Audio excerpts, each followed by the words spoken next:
Hoy vamos a hablar sobre el tema de traumatismo cráneoencefálico. Primero vamos a determinar qué es el traumatismo cráneoencefálico. El traumatismo cráneoencefálico es la lesión directa o indirecta hacia la bóveda craneana o la estructura ósea que protege el cerebro. ¿Sí? Su sinónimo también podría ser lesión cerebral, ya que dentro de la lesión que también va a ocurrir una lesión en el cerebro. Ahora, si vamos a hablar también de su etiología, si vemos el traumatismo craneoencefálico, su etiología, sus causas, estamos propensos al traumatismo craneoencefálico desde que nacemos, porque imaginemos que están sacando al bebé de la madre durante un parto y tienen que sacarlo con forceps. Esos forceps podrían ocasionar un daño sobre la cabeza muy raro que pueda ocurrir, pero estamos propensos a eso.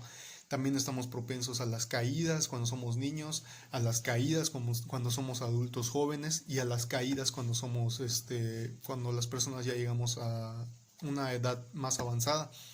Ese tipo de caídas pueden ocasionar lesiones en la cabeza, generar hematomas, generar herniación cerebral, fracturas y todo, estamos propensos a sufrir un traumatismo en todo momento. También podemos analizar la anatomía de lo que afectaría el traumatismo craneoencefálico. Afectaría como primera línea de defensa de nuestro cuerpo que siempre tenemos, sería el tejido cutáneo, la piel. Sería la primera en ser lesionada durante un traumatismo craneoencefálico. Si fuera muy leve ese trauma que recibimos en el cráneo, sería solamente el tejido cutáneo lo que se podría dañar, pero también se puede poner en riesgo la integridad de la bóveda craneana, o sea, todo el cráneo, los huesos que conforman el cráneo y las estructuras internas que hay en las meninges, la dura madre, el aracnoides, la pía madre y el tejido encefálico. Y todo el tejido encefálico conformaría la corteza cerebral, el tejido neurológico, toda la estructura del sistema nervioso central, y eso causaría daños en nivel de conciencia, en niveles neurológicos centrales. Ahora vamos a hablar de la fisiopatología del traumatismo craneoencefálico. Durante el traumatismo craneoencefálico, el cerebro, la lesión que puede generar este trauma no es distinto a otras patologías que no se hayan visto antes, como el evento vascular cerebral o la parálisis cerebral infantil. Tienen cosas en común, como la hipoxia isquémica que puede generar por la lesión de los vasos sanguíneos. Eh, el cerebro es muy demandante en cuanto a cantidades de oxígeno, de hecho es el más sensible de todo el cuerpo en las cantidades de oxígeno que pide, debido al metabolismo y la oxidación de la glucosa que éste genera. De las principales cosas que pueden dañar al cerebro durante este trauma es las presiones arteriales, las presiones craneales, intracraneales, las presiones diastólicas y las presiones sistólicas que puede generar esto. Uno de las partes que genera consecuencias que genera más estrés al cerebro durante este proceso es el edema cerebral, y uno de estos es el edema vasogénico.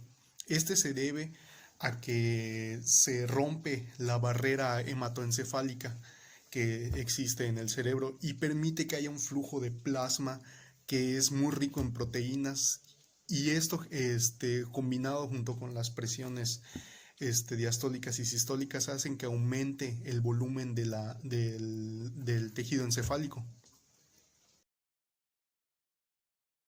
Durante los signos y síntomas que generaría el traumatismo craneoencefálico, el signo principal pues va a ser el trauma en el cerebro. Sin embargo, se pueden tomar en cuenta ciertas características que esto conlleva. Por ejemplo, En el caso de que haya sido un traumatismo leve, simplemente podría haber un dolor de cabeza asociado con algún daño interno que esto haya ocasionado, la laceración de la piel, tal vez una pequeña fisura en la bóveda craneana, el dolor de cabeza, tal vez náuseas, o el shock que esto pueda generar. Sin embargo, va a haber ciertos signos como la confusión, tal vez el estado de coma, la pérdida de la conciencia parcial o la pérdida de la conciencia definitiva, dependiendo del estado en el que se encuentra el paciente. Para esto, cuando llega una persona del servicio de urgencias a atender durante un trauma, se le aplica la escala de Glasgow, y la escala de Glasgow va a valorar la apertura de los ojos, la apertura parcial de los ojos, si puede hablar, si puede moverse, y a partir de eso se da la puntuación de Glasgow, y esto pues sería lo principal durante la valoración inicial. Posteriormente se va a valorar también el resto de los signos, como serían los reflejos, los reflejos eh, de los ojos, los reflejos de la boca. Los factores de riesgo dentro del traumatismo craneoencefálico están presentes todo el tiempo, están presentes con las caídas, están presentes con los golpes directos sobre la cabeza, como mencionaba hace rato, a veces están presentes desde el nacimiento. Lo que debería aplicarse aquí es qué maneras hay de prevenirlo. Por ejemplo, una caída en moto es de las cosas más comunes en los centros de urgencia, y no se usan las protecciones debidas con cascos de seguridad bien regulados.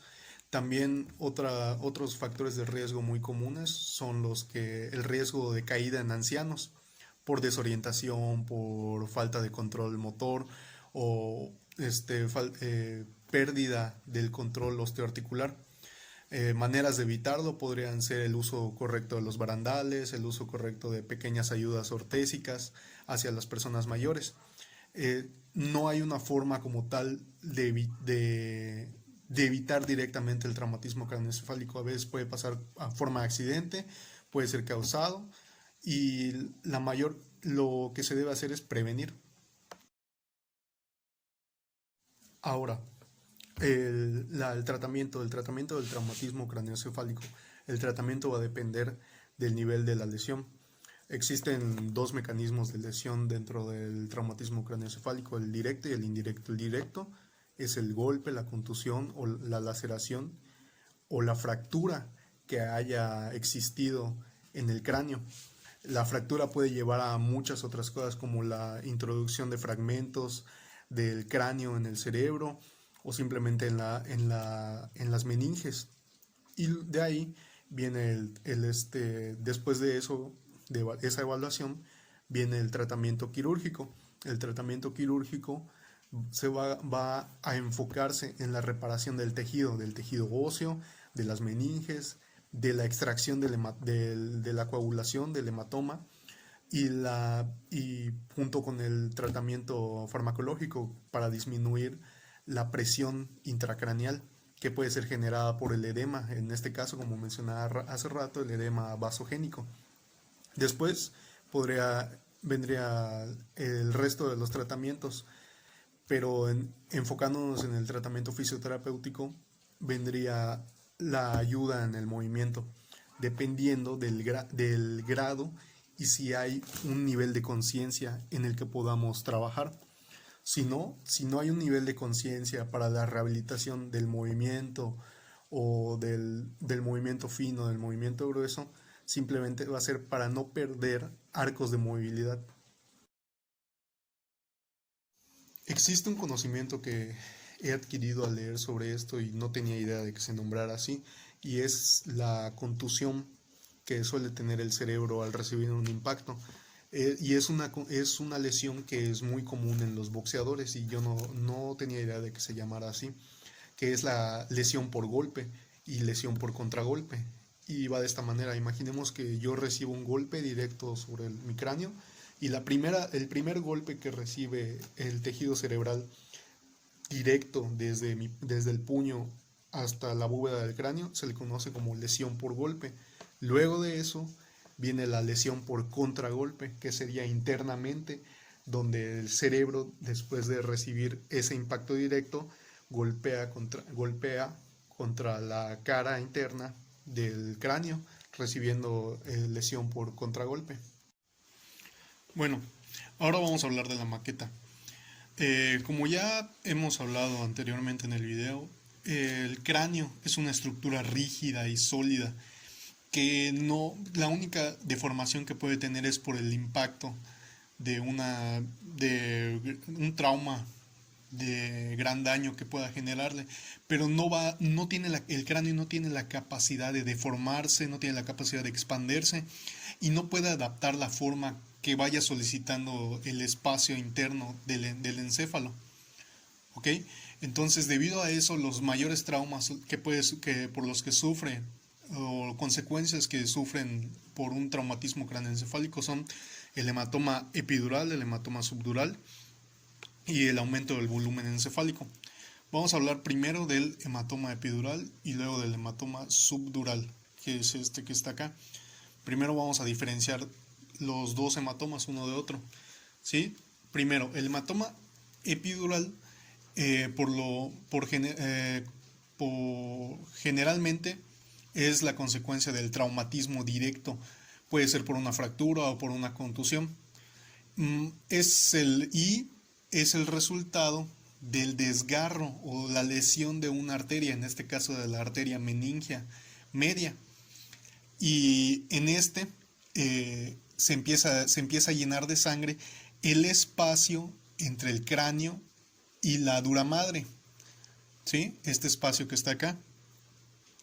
Son más frecuentes este tipo de hematomas en las personas jóvenes, ya que la dura madre no está firmemente unida a la superficie del cráneo y por lo general puede deslizarse junto con a diferencia de las personas pues, de edad más avanzada, que está más unida. Ahora, vamos a hablar del hematoma subdural. Este se forma entre la región de la dura madre y el aracnoides en el espacio subdural y es la consecuencia del desgarro de pequeñas venas que conectan la superficie cortical con los senos venosos, ¿sí? Estos hematomas mayormente los clasifican como agudos o subagudos y también crónicos. ¿Cuál es el peligro de ambos hematomas? Bueno, en el epidural podemos notar que está oprimiendo el espacio que va a la línea media del encéfalo, no hacia el cráneo.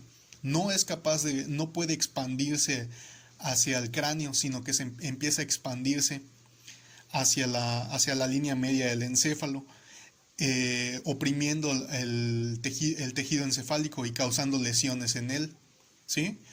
Ahora, también tenemos el aumento del volumen. El aumento del volumen también se le puede conocer como herniación, la herniación cerebral, ¿sí? Esta ocurre cuando el aumento hay una hemorragia y empieza a haber aumento interno de la sangre y la expansión del cerebro.